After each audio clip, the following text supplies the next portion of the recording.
name is Bob Surge, and I'm the Vice President of Southport Historical Society. Today, I'm very pleased to welcome and introduce today's presenters and presenters of the story of the evolving history of Carolina shag dance. Shag dancing is a fascinating part of the Carolinas' cultural history, and I think you are going to enjoy this bit of history that our presenters are going to share. So let me introduce you to Tom Milner and John Hutton. Sandy and Tom Milner made their personal discovery of shag when they moved here 6 years ago. And like many of us, Sandy and Tom got here just as soon as they could. So in addition to the shag dance, Tom and Sandy perform and appreciate all kinds of music and dance, from ballet to modern country western and both East and West Coast swing, among others. By the way, in college, Tom took a semester of ballet. So Tom will speak a bit about how cultural influences have impacted the shag dance in the Carolinas. Tom's co-presenter is John Hutton. John Hutton is known to many of us as the president of the Society of Brunswick Shaggers.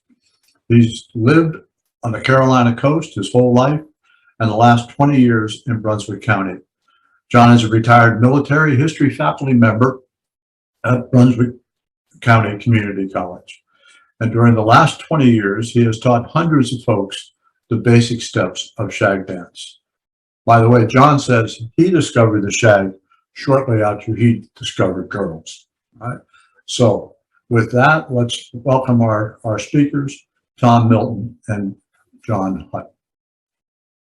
Fellas? Dance is a form of expression involving movement, and people all over the world throughout the history of time have been dancers. And what we discovered is that dancing is dependent upon a couple of things. The first is that you have to have something to dance to, normally, which we're going to break into two pieces, which is a beat, some forced rhythm that follows a pattern and a speed, and some sort of melody. It takes multiple forms. We have dance that is solo, we have dance that is partnered, meaning two people, and we have dances that are ensemble or group, meaning multiple people. And the distinction, the big jump from solo to partner, is that when you're dancing with someone, you have to coordinate your efforts in a manner that you're not stepping on each other's toes. And so you can sometimes get around that by creating some distance and separation, but if it's going to be close, and I will say in the bachelor, similar to John, I always wanted to get close to those women. You got to learn to move your feet so that they move in the same basic pattern or counter pattern as your partner, and you can do it together. Group dances are things like square dancing, where you have multiple people. So as we look at dance in general, they aren't invented, they evolve. So what happens is that you have a venue, you have some sort of music, you have an expression, and people go and they do something to it. It could be an expression of joy or sorrow, you name it. We have dances in all those categories. And you do it, and you got to do it so it matches everybody else, and then somebody comes up with a bright idea, and it sort of morphs, and then another bright idea gets incorporated, and it morphs again. As we look at dance throughout history, we tended to learn dances in centers, where you had a large number of people, an urban area, where they did the same dance, so they could do it together. And so when we think about Viennese waltz, right, that was a geographic region, they all followed the same steps, etc. But when you look at music in general, and dance in particular, and you get to the US, we didn't have a lot of venues when you go way back. We have the world of folk dance, right? And so we didn't have any way of hearing music so that you heard the same music that somebody else did. And we certainly didn't have the media that lets you see what somebody else was doing, so you didn't know how to replicate what somebody was doing when they danced. That held up through the early 1900s, when we started to have the ability to have common music. We started to have printed sheet music in quantity, and you get later into the early 1900s, and we started to have phonograph records, and we started to have radio, both of which revolutionized the world of music. So you could have a song that just made you want to stand up and tap your toes. The problem was you didn't know how anybody else was doing it, because you heard it over the 50,000 red hot watts of one of the 6 clear channel stations that was crossing this country through the wonders of CBS.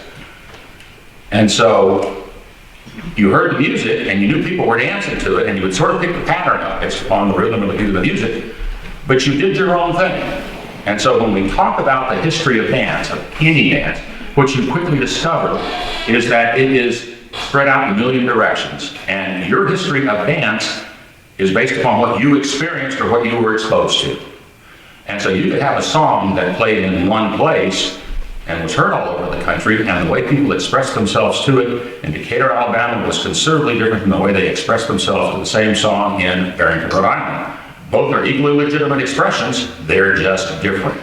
So as with so much of history, your true version of history is based upon your perspective and where you were when you experienced it. And that makes it a challenge when we get into the wonderful world of history. Swing dance is a specific family of dance that grew up in the early 1900s. It's a series of social dances. There were a bunch of swing dances. I'll give you a list of a couple of them in a minute. But they basically became very popular in the 20s through the 40s. What we call the swing dance era is a little bit later than that, 35 through about 55. One of the things that was said by one of the band leaders, Cab Calloway, is that people were out dancing to the music. And he said the dancers looked like a bunch of jitterbugs out there on the floor. That was a comment he made on a Cotton Club broadcast. And because of that, the jitterbug name stuck to people who had never seen the dancers, but they heard the broadcast. When we look at swing dancing, you need to look at the era up through 1920, 20 to 30, 30 to 40, 40 to 50, 50 to 60, and on. You need to look at the performance venues where people went to share the music, and because it is a partner dance, they learn similar steps. And you need to look at the media, which is how did they in fact find out about it. While we have pretty good ways of documenting music, we have sheet music, we have shape notes, we have other things. We don't really have a common way that we document dance steps. And you get large rugs which you put on the floor that show you where to put your feet. You can look at pictures, you can see people who try to describe it, but there's no common way of describing dance steps necessarily. A lot of dance travels or spreads through media. Do we have pictures of it? Do we have motion pictures of it? Do we have television? How available is it so that people hear the music and see the same thing and replicate it? Swing dancing, as you start to see it defined in serious phases of the history of dance, includes hundreds of variations, and some of the ones that are better known: the Balboa, the Charleston, the Big Apple, the Lindy Hop, Jitterbug, East Coast and West Coast swing. What they share in common is the music that they came from. It's all 4/4 beat, tends to be relatively quick, running in beats per minute, anywhere from about 100 beats per minute up to 350 beats per minute. But it's a real basic 4/4. Every place heard it. They came up with their own variation of what to do to it.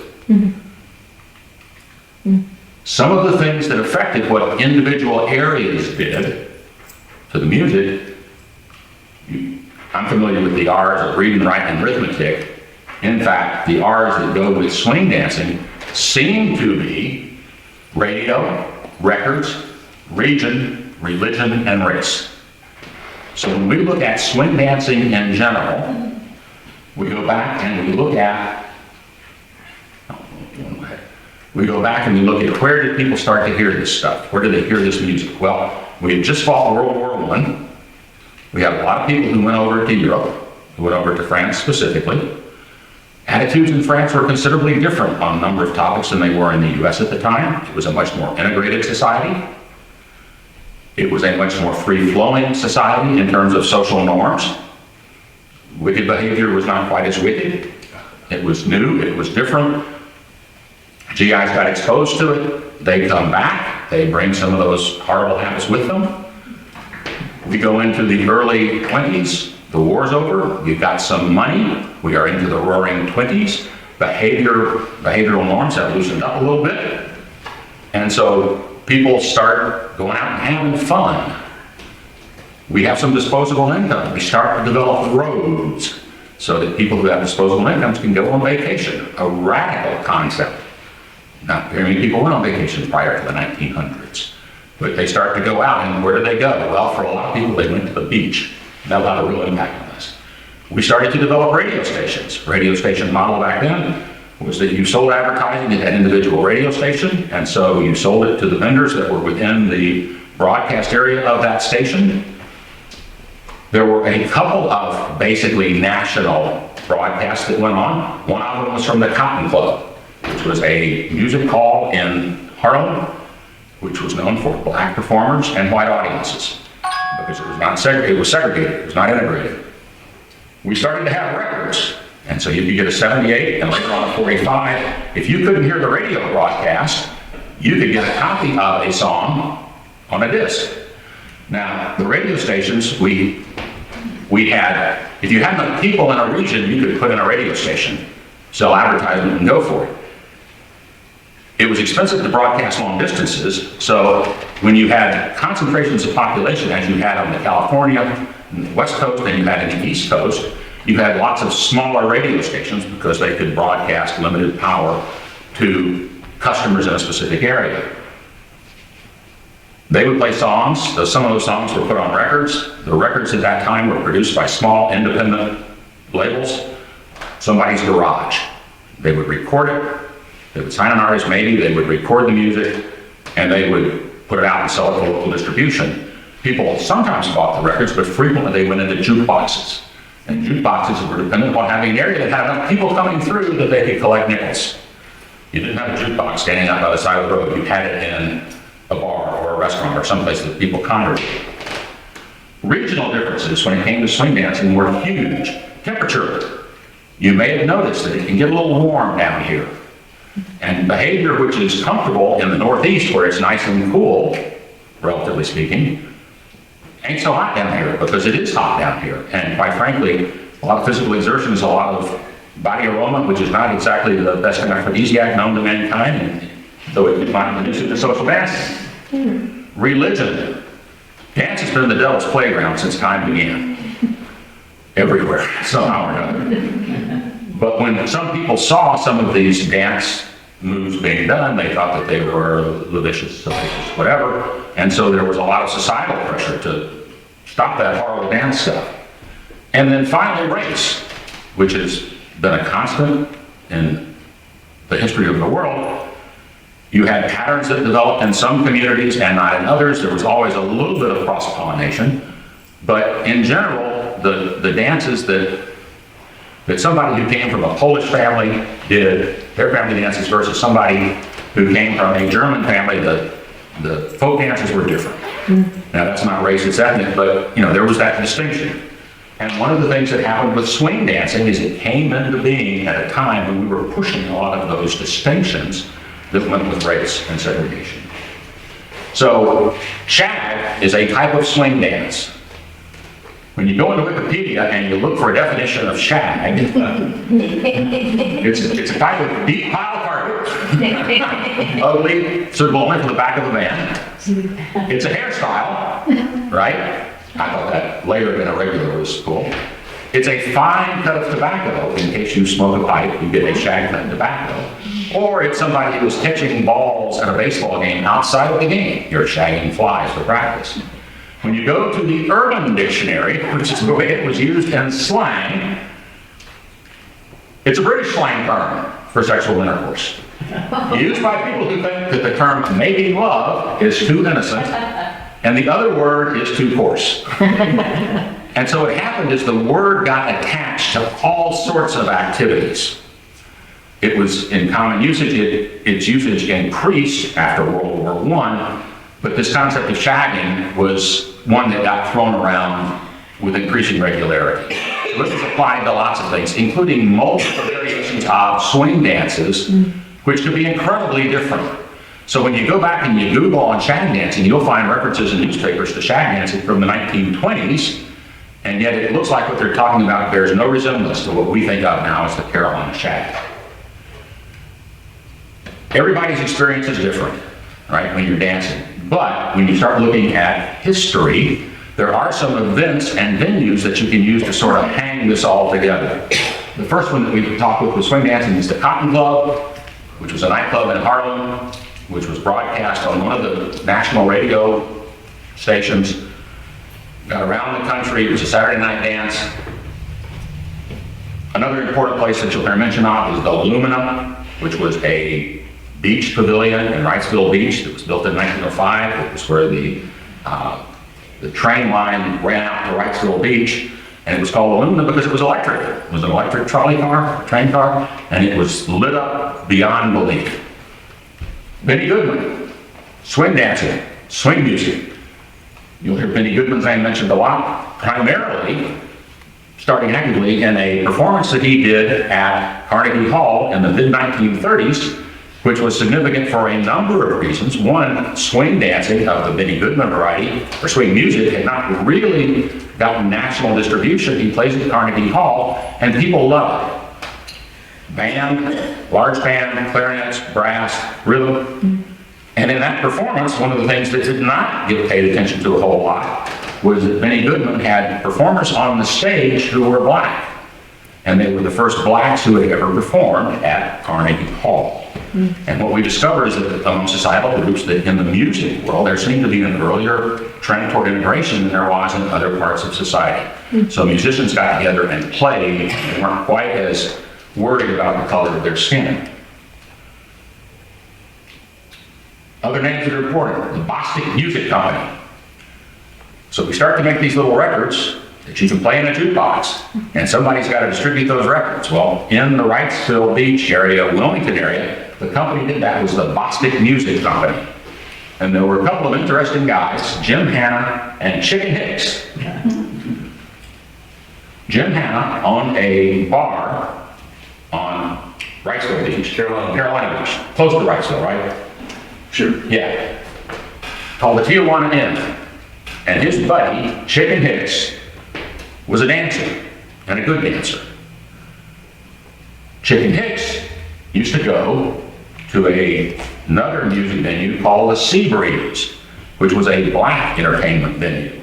And he would listen to the music that was being played on the jukeboxes at the Seabreeze, and he liked them. He brought them back to Jim Hanna at the Tijuana Inn, and they started mixing them in with the other discs. Bostic Music Company agreed to distribute some of those records in both places. Now this is the Wrightsville Beach, Carolina Beach, Erie Beach area. There's another region where we're going to talk, which is Myrtle Beach. But you start to have this confluence of music, and people discovered that a lot of the music coming out of the Seabreeze, which was described as race music, meaning black music, coming out of these independent labels in Philadelphia, primarily at that time, were at a slightly slower tempo.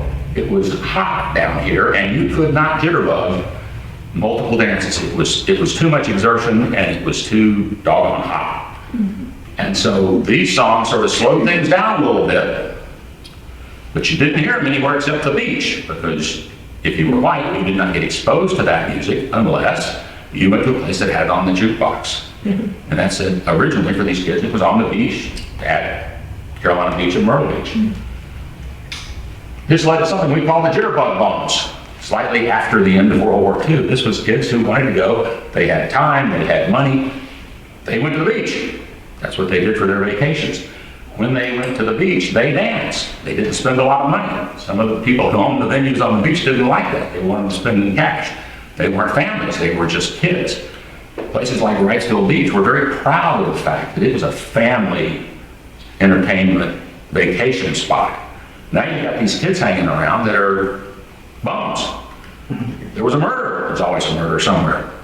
And although the kids who danced had nothing to do with it in the Wrightsville Beach area, a decision was made to clean all those jitterbug bums out, as if they were responsible somehow for this, and so they sort of pushed them out and brought Wrightsville Beach back to the straight and narrow. One of the places that they went was the Ocean Drive Pavilion in Myrtle Beach, South Carolina. Now, officially the state dance of North Carolina is clocking, right? The official dance in South Carolina is the Shag. Swing dancing, as it was showing up initially in the East, in the Northeast, looked like that. And that was socially unacceptable. Good Christian young men and women would not go out and behave in a manner like that. It was just inappropriate, you know. So what do kids do if they want to learn how to dance? Well, they have to take the music and somehow or another make it socially acceptable enough they can go to venues and dance. And so the Carolina Shag is a confluence appears to be the confluence of several different elements. The first is they had to find something that the minister wouldn't get up and preach against on Sunday morning. They had to find something that was athletic, but not so athletic it was too hot to dance. They were listening to music, some new music that included some of this race music that was new to them, that they enjoyed. All these things come together and we go from the world of swing dancing as an East Coast and West Coast swing, big movements, circular dance patterns. We go to shag dancing, which was just toned down. Now, the place that it was radical was it was to this race music that you couldn't get anywhere else other than these jukeboxes on the beach. But it was primarily foot movement. It was not turns and spins. It was not big arm movements. It was subtle and smooth. And so that's when we talk about shag dancing, we start to get patterns that develop in the early 1950s that you can trace directly through to today. So John grew up in North Carolina and started dancing the shag in, let's see, 1962. right? He was 4 years old at the time. So he grew up in that world of shag as it has defined and refined itself down from a general family to what did we do here in Carolina at the beach. So I'm going to hand it over to John. How you folks today? Yeah. I move a little slow here. As I was telling Bob, a couple of years ago, I found out that all surgeries are not successful. Okay. But I can still dance. Holding on to my wife gives me all the stability that I need to dance. Wait a minute, today's Tuesday, we went dancing on Sunday. Okay. Wait a minute, we've gone dancing on Sunday for the last 24 years. Wow. We go down to the Ocean Drive Pavilion every Sunday and dance, and we do that. They're only open from the Easter until after they'll close on Halloween weekend, so we'll go down there for that. But I was born in Southport, North Carolina, and in probably the early 50s we moved to Burlington, North Carolina. My dad ran the local movie theater. My sister was a couple of years older than I was. And so my grandparents were at Curie Beach, across the river there before the Second World War. And Dad was oceanfront at Carolina Beach probably from 58 until his passing in 2005.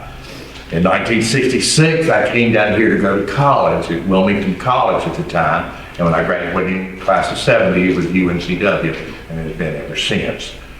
But I can remember so vividly a fellow who worked for my dad starting in 1960, and he became the national shag dance champion for probably 4 or 5 years. And I remember going to a certain nightclub, and they said, his name was Jackie, and they said, if you're going to be in a contest with Jackie, be prepared to be second. Nobody was better. And then my wife and I were fortunate enough to take 20 years of private lessons from him. Wow. And so we worked for Brunswick County Parks and Rec for about 15 years teaching shag dance, so I had this operation.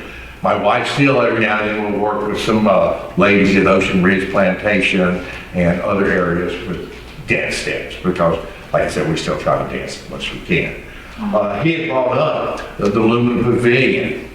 In 1966, that's where we went, living in Riceville Beach. We went to the Lumen Pavilion, and it's crazy the twists and turns of life, but the girl that I was dating in Riceville Beach at the time, who became my wife, the man who lived in her parents' downstairs apartment was the manager of the Lumen Pavilion at the time, Jack Lane. And so, Jack, every time we would go down there, have a beer, because he lived with the family. And then I can also vividly remember going to the Curie Beach jukebox that was in front of where Big Daddy's is now. If you know, there used to be a little concrete pavilion there, and every night we'd walk down there, probably starting in the late 50s and so forth.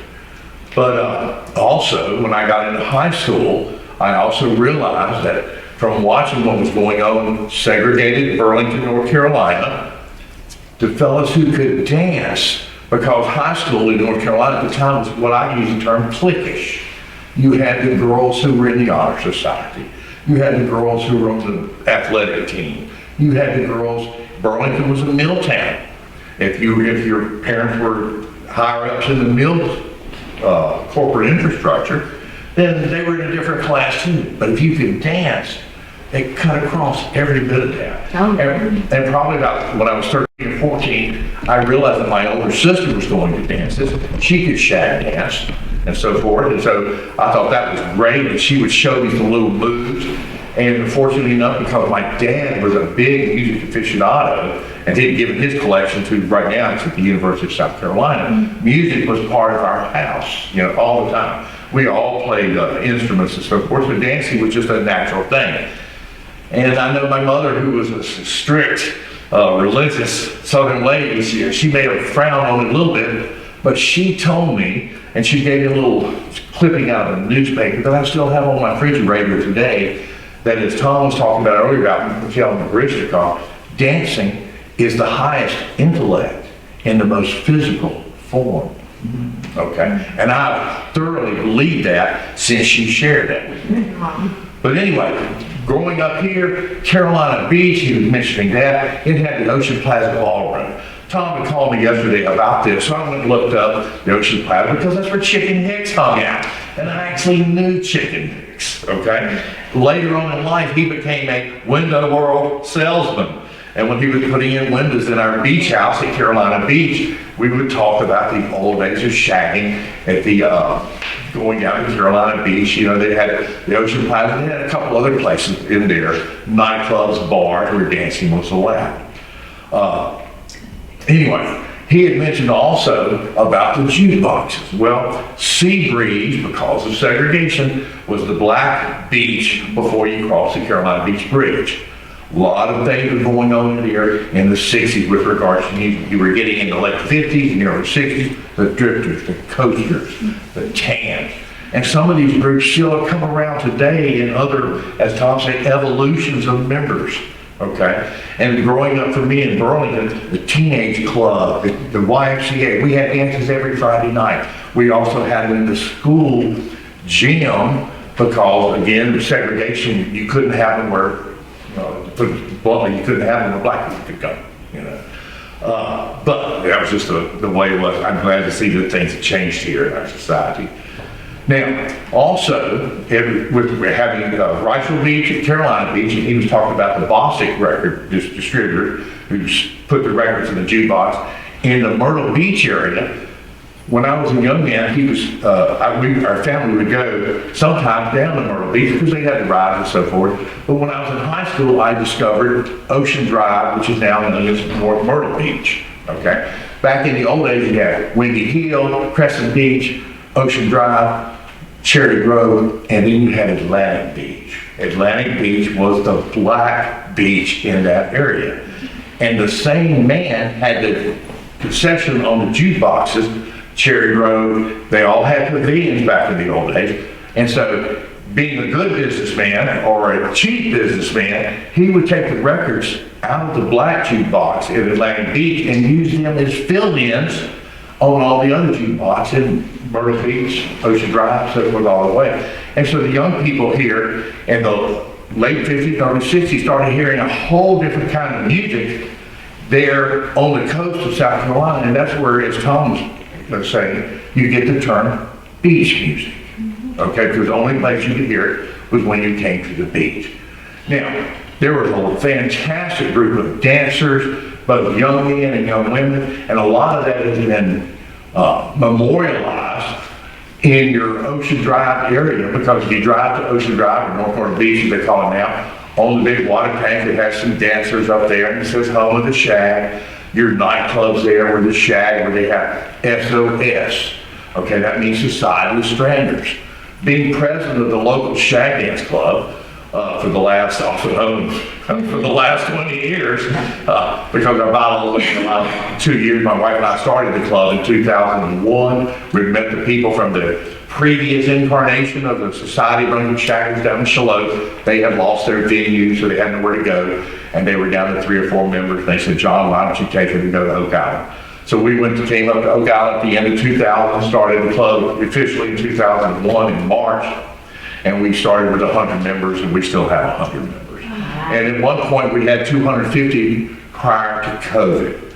But what I had to learn from the COVID experience, over the 18 months of COVID, people developed other interests.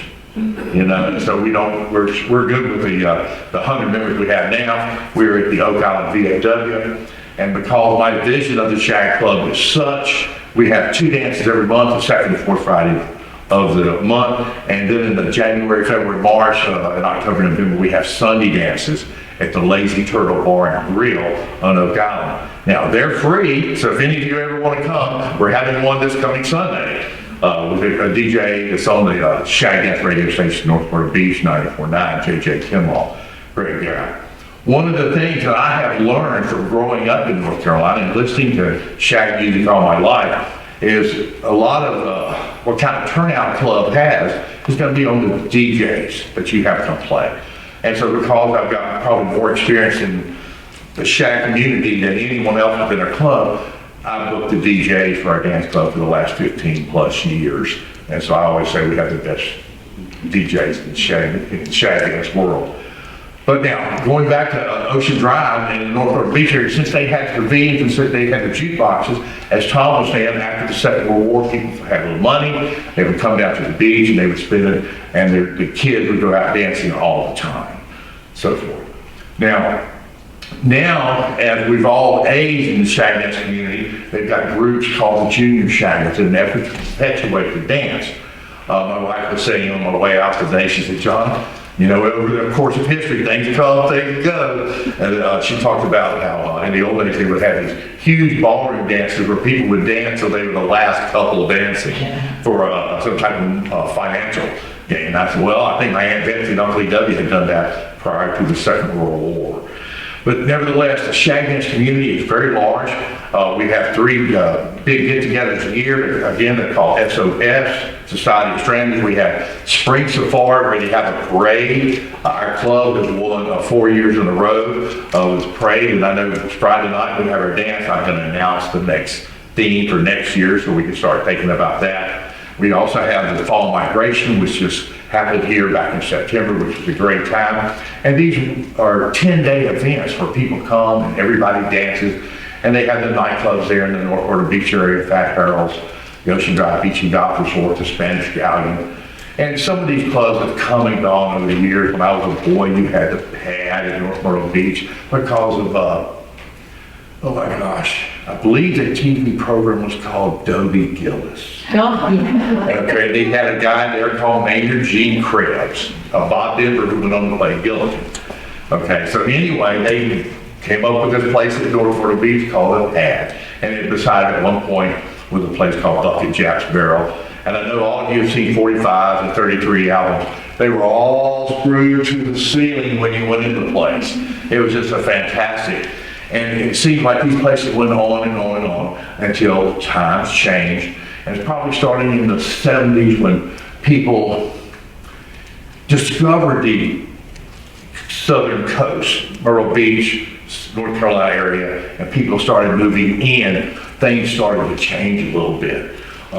And during the time we were taking our private lessons from our friend Jeffy there at Fat Harold, because he had worked there for 35 years teaching Shag dance.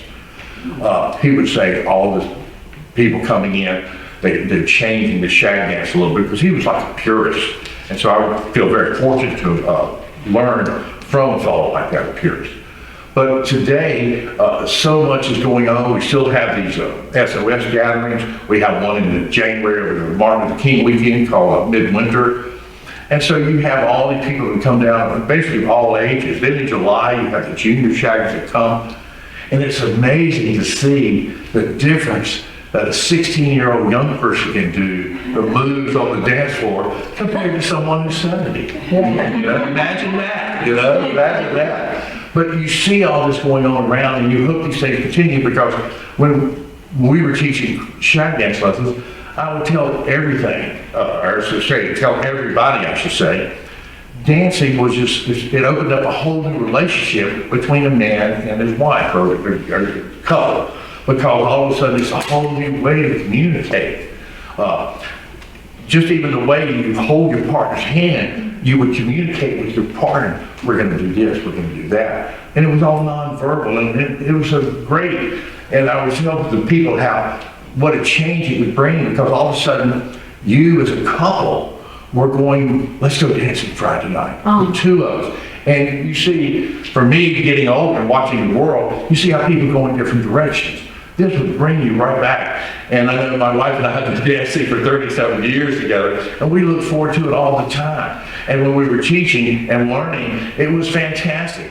And even today, I know the secretary of our dance club, she said, John, even though you can't walk when you dance, you would never know that anything was wrong, or I shouldn't use the term wrong, it's just a new reality, But that you can still do these things that make you feel good about life, make you feel good about that.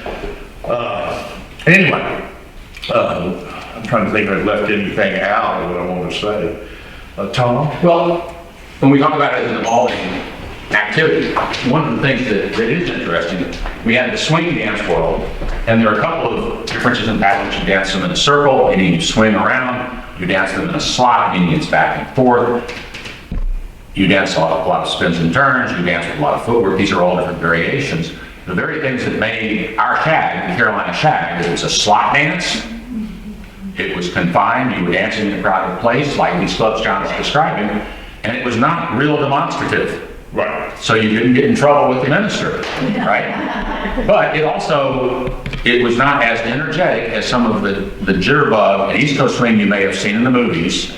You know, Fred Astaire, I mean, they were all over the place. That's really hard work. And if I may interject, shag dancing is really smooth. The best dancers, when you watch, they move their feet the least, and it's all from the waist down.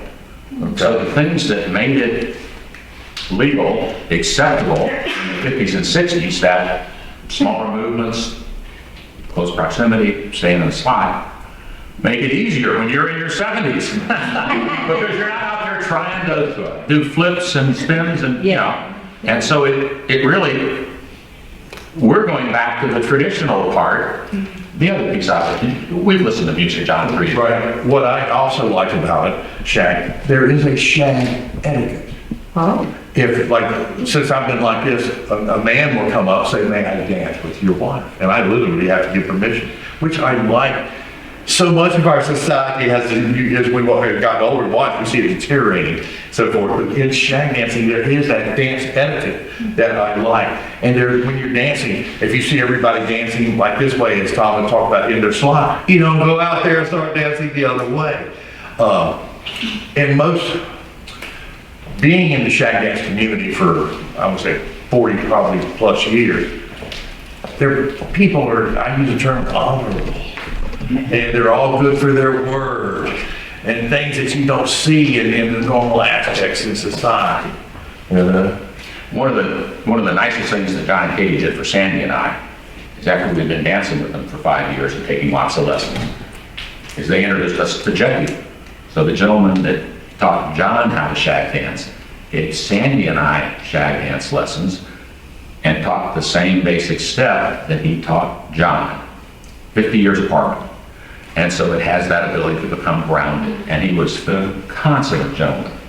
And unfortunately, he was a victim of COVID, you know, and because really crazy. My wife and I were on a 2020 shag dance cruise and went around from Santiago to Chile, Buenos Aires. And by the time when we left, it was one case of COVID in all of South America. By the time we got to the Falklands, all the countries were closed out. Our 14-day cruise ended up being 39 days. 9 people on the ship died. My wife caught COVID. I never caught it, but it was quite the experience, you know. And we lost Jeffy. Yeah, we lost. So when we talk about dance, what really comes home to me is that you can get technical about it, and I like to get that, I'm a numbers guy. It's an expression, and it can be an expression of any emotion that you feel. The expression that I think captivated here was driven by a number of elements, but part of it was you heard the music when you went to the beach, when you went on vacation. And quite frankly, when we go on vacation, we do things we don't normally do, right? And so it was a little bit easier, looser, whatever, within the confines of good Christian upbringing and whatever. But it was something special about it. It went back. We have higher institutions of higher education in North Carolina and South Carolina. You had fraternities that had parties. They would bring in these live bands, Right. some of which, things, if one, John was talking to me about one of the bands that played at a lot of the frat houses, was the Hot Nuts. Okay. And they were filthy. I mean, they were very, very trashy in what their message, I would say. But they played every fraternity in Chapel Hill. Growing up in Burlington, Chapel Hill was right down the road, so we would go down there. They had the rap killer. It was wild. But they did not play the YMCA or the high school. And so you had these influences coming in. And so when we talk, when you go down to North Beach and you see people dancing who are close to 90 years old and they've been dancing with the same partner for 65 years, and they didn't even call it shag, they call it fast dancing. Right? So these names change. A lot of you have come into an area, Southport, coastal Carolina. The shag is an indelible part of the history of this area. But it's a history that was driven a lot by people who came in. And so you had students, you had people who came for vacation, you had the students at the Institute of Higher Education. Everybody left home, went to a spot on the beach, and there were lots of them. So you can't say it was born here and born there.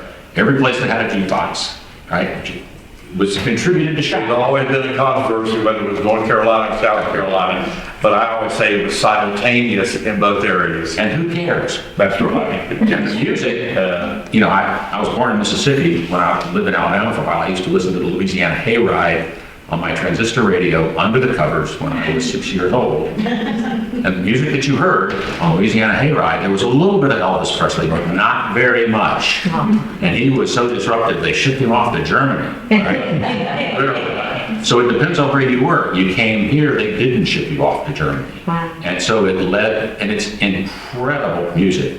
Covered frequently, you'd have this music coming out of these small independent labels that would have race music or black music, would play on black radio stations. You wouldn't hear it if you weren't in an area where you hear that music. The music just makes you want to move your feet. That's right. And so it's a natural expression that becomes shagging to us. I prefer the dancing part way over the carpet, which I thought was ugly. So, it's been a strange journey. It is continuing. And I think when we look at the junior shaggers, there's always that desire to go bigger, faster, and whatever. And so they're bringing some of the Can't elements. do it anymore. They're bringing elements of East Coast and West Coast back into it. They're not slotting their circle. So anyway, any questions? Who was the first to coin the term shag for the dance? God only knows. When you go back and check, I've got 6 books back there that talk about the history of shagging. The Pirate Fest that occurred at Wrightsville Beach in 1928 talks about shag dancing. But from the description, there is no resemblance to the dance that we do. It's just evolved. So the name got applied to things that, different dances, different places. We had a collegiate shag that got described in magazines and newspaper articles that bears no resemblance. It's the same 4/4 beat, but there's not one single source. And it's fun when you start reading about this stuff. It's like the first time I read the Glory and the Dream, the Manchester history. It was a whole new history, right? I didn't know about that history from high school classes. With the shag dancing, there's not one spot. And so at that Pirate Fest, which was shut down a couple of years later because they didn't like the behavior of all those flappers, right? Because the Charleston was considered a shag dance and was called the shag. You had sorority girls in the 40s when everybody was off in the war. Right. And they would dance line dances. They didn't have partners. They would call it shag dancing. Their parents probably didn't know what the slang portion was. So the word appears multiple times starting in the early 1920s, but applied to so many different kinds of dances, like saying jive. Man, who used jive first? No way of telling. So, gentlemen, the SOS, or? Yeah, you can tell. That's right.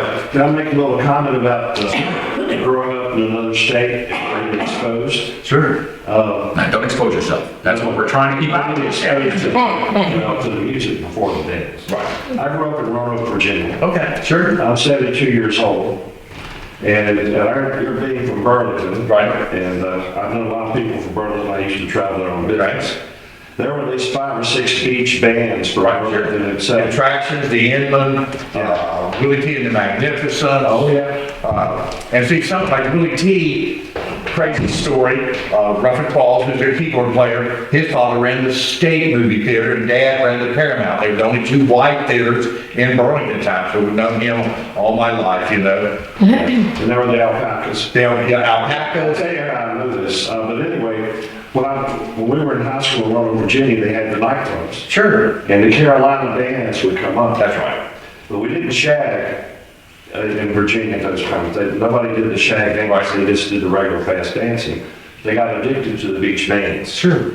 And then what happened was, a lot of people from Roanoke, Virginia would go to Myrtle Beach on vacation. Exactly. And they would not only go down there to dance, but to see the bands. That's right. I think the bands have been an integral part of bringing people to the music and bringing people to the dance. You know, some of them still exist today. The Embers have been around since I was in high school, and they've gone through evolutions and so forth. And my wife and I are going on the Embers cruise again in February. It's a Shag dance cruise. It's only 6 days, and it's very reasonable. Oak Island Parks and Rec has a music session Friday nights. They got these events. Virginia Beach was another place. That's right. Bill the Rondelles came out of that area and so forth. You know, Several. yeah, very much I so. was just interested in how the bands influenced the people to get right in these. But what happened in 1954 when Hurricane Hazel came through, it wiped out a lot of the Cherry River Pavilion was gone. The one in Crescent Beach was gone. And they didn't go back to kill the only one that I know of left on Ocean Drive or the beach. And I hung out there between my junior and sophomore, junior and senior. And after my senior year, I would work down there in the summertime. The Cherry Grove Manor, push the snowball cart on the beach, any number of ways, so I could hang out at the beach. And I was telling somebody the other day that I laughed when I got home in August because I had more money in my pocket when I came back than when I left. You know, I thought that was great to be able to spend the whole summer and have a great time. I can't tell other stories. Yes, ma'am. Do you know what happened to Jackie Gore? Jackie Gore, I believe, is still around. I figured he was, Yes. but I never. He was with the Ember 3 years. To me, I'm sorry, but He's been in a number of beach bands since the Ember. Oh, really? He was in one called Legends of Beach with a guy from Burlington, John Thompson, who used to be lead singer with like the Band of Oz. He's been, a lot of these band members float from the Embers to the Band of Oz to the North Tower, so forth around. Thank you. Yes, ma'am. I'm 86 years old. Okay. I grew up in this town. Southport? Yes. I've danced the Shag over at the Pavilion at Long Beach. Sure. Many hours in the 40s and the 50s. So y'all don't even know about Long Beach Pavilion. You haven't said one word about it. It was a huge dance hall. There's so much we don't know about. It washed away in Hazel. Hazel.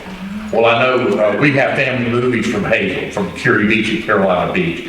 And I know when we moved to Oak Island in 1996, or we bought our house in 96, came in 98, but they still have the Breeze Beach Club down on the old pier, the pier that they took down every board of it when they built in oceanfront homes in there. Well, we taught ourselves to shag. Okay, We watched the teenagers, and we all shagged. We That's danced. right. When there wasn't a boy to dance with you danced. You danced with another one. Did you call it the Shag or did you Yes, call it? we called it the Shag. So the Shag. that was The Shag. One of the things that, and thank you for bringing that up, because when I say evolving, your history's the right history. I mean, that was the dance that you learned Yes. at the time you learned it, and somebody came, John comes from Burlington. It's slightly different, Well, we also were danced in that big dance hall. which bears no resemblance to Shag dance. that's In right. fact, somebody's got, well, who has a picture? A picture on the publication that they advertised. There was a picture of teenagers dancing. She was in. Well, I was in the front, but we were not shagging, we were square dancing. So this is the beauty of dance. What year is it? And expression, right? And my guess is that you feel one emotion when you're square dancing and another emotion when you're shagging. Yeah. And so that's the beauty of it, but you can't draw a straight line. So when I said brief and ever evolving, what was the name of the club that she danced at on Long Beach Road? It was the pavilion on all the, It was the pavilion was the one you danced The at. pavilion on Long Beach itself, it was like, it had a big long screened-in porch in front of the dance hall, and it looked right out of the ocean. On Long Beach. On Long Beach. Okay. What year was that? Taylor was in 54. 54. October 15, 54. If you're from the area, you probably knew Ann Manlin and Pam Cumby. So Pam Cumby, sure. And then, And that's away. I'd work. Pam Cumby babysat for me all the time, I know her very well. My wife and I both retired from the local school system. About two. And my wife had been a teacher at Southport Elementary for years. So you meet a lot of local. And I grew up right 2 blocks up in the big 3-story house that they're redoing. And one of the really neat things that we have been exposed to, we come down here and we meet people that are some in their 90s, and the music comes on, and they're sitting around the edge of the dance floor, and what you hear is, That's right. because you hear the music and you tap your feet. If you can get to the venue, it's intoxicating. And so if you heard those songs today, my guess is that part of you would be dancing to it, you know? Every age went to the square dances. There would be young people, children out there square dancing when they're 10, 11, 12 years old. And there was my uncle who was in his late 80s or late 70s. He would be dancing what he called the polka, but anyone could dance with him. So that's the beauty of dance in society. Right. And so when I said ever evolving, what I really learned is that there isn't one history of dance. Yeah. We all contribute, which means that you get a wild hair on a Sunday afternoon to go over to the Lazy Turtle. Oh, I didn't see it. It is fun. The music is great. Right. It's free. On Sundays. I think it's good. The Lazy when I- Turtle? Lazy Turtle there, Mount Street there, I think Trot Street, no competition in their parking lot. Okay. What time? It'll go from 1:30 to 4:30. 1:30 to 4:30. Yeah, and I try to do it because, you know, in the club structure, you have to have members, you have to have paying members, and so I figure the Lazy Turtle has been great. It used to be, gosh, what was it before the Lazy Turtle? Chasers. We became friends with Lee Skipper, who had it years ago. And Skipper's a big name there, and so he was great, and reached out to us as Shag Club, so we still continue to go there and do it, and they let us come, you know. Not every place will let a bunch of SOBs in.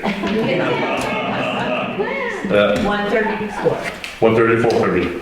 And it's a great introduction. Yeah. It's a lot of fun. There are classes that are taught in the Senior Citizen Center. At least right now, there are instructors there, the other instructors about to turn 80. So there are lots, get exposed to it, Yeah. see if you like it. It's an extremely welcoming. It's good, clean fun. It's only about having a good time.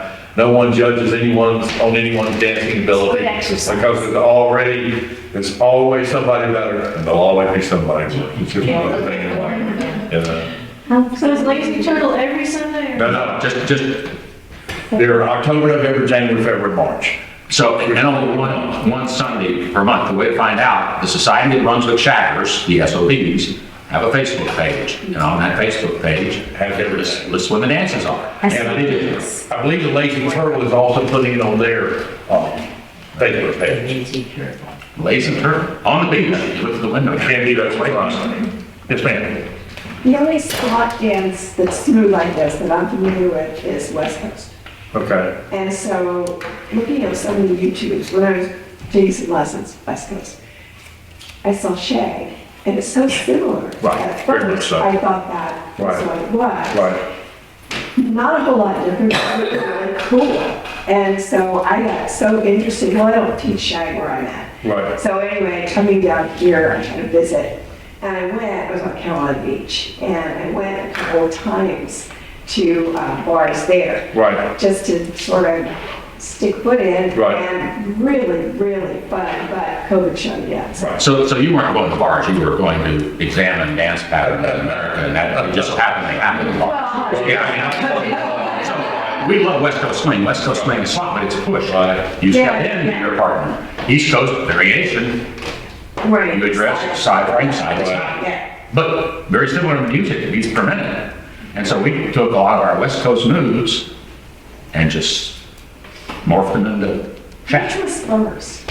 You know, I'm sorry? which was first? Nobody knows. West Coast, Nobody I knows. don't really know I that. have no Nobody idea. knows. I mean, they all, when you look up swing dances, there literally is 100 names. Yeah. And they all appear there, and you have to tie your history to the music.